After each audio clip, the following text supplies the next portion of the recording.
Okay? Nasa last chapter na po tayo or last part of the module na po tayo. Last part of the module na po tayo. Yung organizing. Okay, so isi-simplify ko na lang siya sa inyo. So, organizing. So, another, ano din po siya, a managerial function. So, natakal na natin siya last time. So, pag-organize.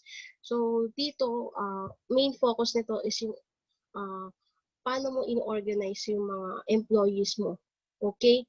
Employees per department. Okay? So, syempre may different ano yan, departments or divisions kung saan sila nabibilang. Okay? Then, yan. So, at the end of this module, you are expected to understand and discuss the fundamentals of organizing functions in business organizations, analyze the nature of organizations, and evaluate the types of organization structures and how it differs from one another. Okay, so organizing and its nature. So, syempre, dapat malaman din natin yung nature ng organizing. So, kasi natakal na din natin siya sa planning. So, being the next vital duty, organizing involves assigning tasks. Okay?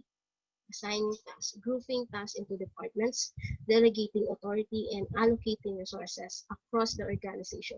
So, eto, para kang ano, para yung pag-organize, kung mapapansin mo, uh, sa isang klase, may grupo, di ba? Nagkakaroon ng by group.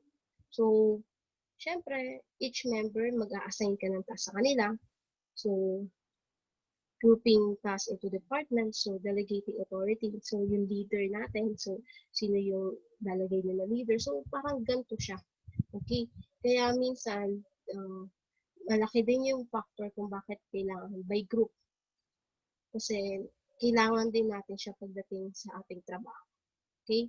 So malalaman kasi natin kung sino ba dapat yung mga head natin, head per department. So, syempre, di ba? Dapat kilala mo yung mga boss mo. Okay? Then, during the organizing process, managers coordinate employees, resources, policies, and procedures to facilitate the goals identified in the plan. Okay, di ba? So, itong yung sa division planning, so sa previous natin, kung matatandaan nyo.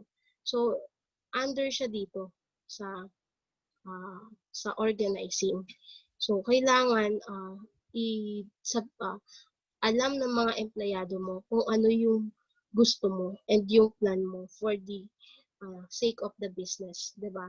Then para alam mo 'yun, para ma-motivate mo yung mga employees mo na maging na mag-enjoy din sila at the same time and maging successful yung business mo.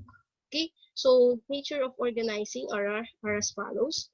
So, division of work. Siyempre, ikaw as empleyado, so may limit kung ano lang yung itatrabaho mo. Yung specialty mo, so yan, 'di ba? Yung specialty or expertise mo, so diyan po yan. Then kung ikaw as wait no. Okay, ay. Then, so clear na yan sa division of work. Then, coordination. So, syempre, dapat marunong kang makipag-coordinate with your supervisors, diba? So, and with your team. So, yan, coordination. Then, plurality of persons. So, from the word plurality. So, madami po kayo. Siyempre, sa isang business and malaking kumpanya, so, automatic marami po kayong mga kasama dyan na mga empleyado din, kapwa empleyado din or workers. Then, common objectives. So, per department, dapat alam nyo kung ano yung objectives nyo. Yung, objectives, yung mga dapat nyo i-attain, yung goals nyo, diba? So, yan pumapasok. Then, well-defined authority and responsibility.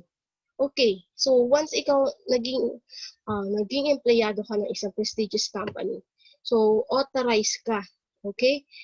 Authorized ka dun sa facilities na yon, then pero yung responsibility mo as employee, dapat ginagawa mo yan.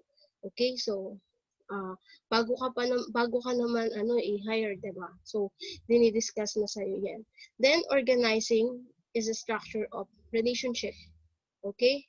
So, syempre, yun nga, dapat well-communicated ka with your supervisors and with your teams. Then, organizing is a machine of management. So, ikaw dapat as empleyado, marunong kang mag-manage ng mga duties and responsibilities mo, yung mga tasks na binibigay sa iyo ng immediate supervisor mo. Then, organizing is a universal and dynamic process.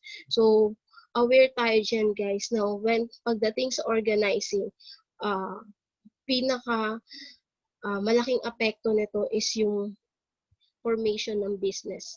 Okay? Kasi nandiyan yung, 'di ba, yung relationship with the pinaka-head, then sa division or yung nasa low level ng managers or employees, then yung mga frontliners. So, yan po yan. So, yan po ang ating nature. Then next, so functional structure is set up, so organization structures na po tayo. Number one organizational structures is yung functional structure.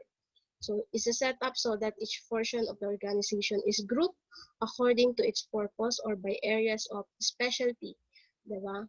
So, kung makikita nyo dito sa example natin, nandito yung president, diba? President ng business, creative department, sales and marketing department, accounts department, then human resource. Okay?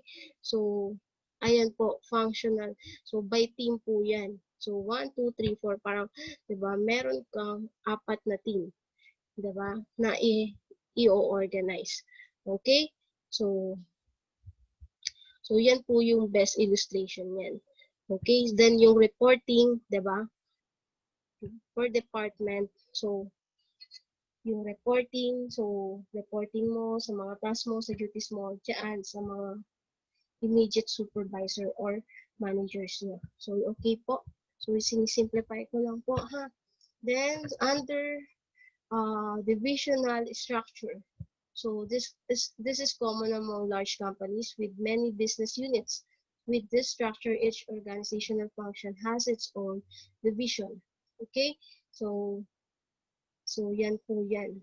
So, divisional organization, CCEO, division product X, division product Y, division product C.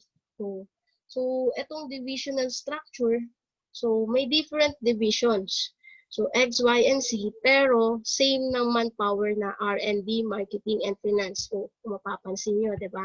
So ibig sabihin, etong division structure na to, so pareho sila ng ginagawa. Pareho silang ginagawa. Si Division X, Division Y, and C.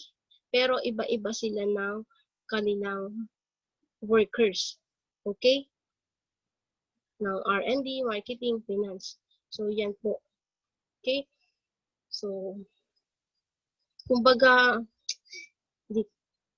baka hindi kasi kayo nanonood ng mga Korean. Sorry. So, ayun po, parang kumbaga, meron sa isang business, meron kayong mga pinopromote na product, di ba? Then, may mga grupo kayo. So, sino yung mas, sa grupo, sino yung mas ahead, yung mga ganon, sino yung mga nagli-lead sa grupo. So, si X ba, si Y and Z, yung grupo pa ni X, Y and Z. So, ganun po. Yan yung divisional structure. Okay, then, next, matrix structure. So, yan. Sobrang na to. So, the functional and divisional organization advantages and needs are utilized in a matrix organization. So, a dual reporting relationship occurs in matrix organization, as a manager reports to both functional head and a product executive. Although a matrix organization violates the unity of command principle because of the dual reporting relationship, it provides flexibility and malleability. So, yun yung advantage niya. So, flexibility and malleability. Kung mapapansin nyo for organization and division structure, sa head lang sila nagre-report, okay? Sa kanilang mga division head or department head, diba? So, dito, sa matrix structure, nagre-report siya nagre-report siya sa project manager. Ito yung example natin ng finance manager. So, dito muna tayo titingin. So, nagre-report si finance executive kay project 1 manager, and at the same time, nagre-report din siya kay finance manager. So, yan. Dalawa yung boss niya. Okay? So, medyo mahirap yung ganyang structure, pero sabi nga dyan, mas madami kang flexibility. Mas madami kang nakaka-socialize na mga workers from different departments. Okay? So, yan. Maraming reporting. Siyempre, hindi lang hindi ka lang magre-report sa isang immediate supervisor mo, magre-report ka din sa isang mong supervisor. So, ganyan po yan. Okay? So, yan. So, yan lang naman po yung ating module 6. So, I hope okay tayo dyan and clear naman sa inyo. So, if ever meron po kayong mga questions and clarifications, so, i-chat nyo lang po ako. Okay? So, if ever na wala naman, you can proceed with your activities para hindi po kayo natatambakan. Okay? So, ang requirements ko lang naman po for first quarter, guys, is i-kompleto nyo po yung activities natin. Okay?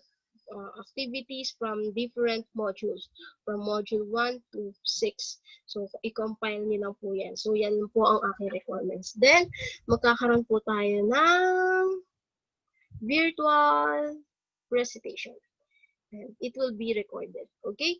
So, maraming salamat and God bless sa inyo. Bye-bye!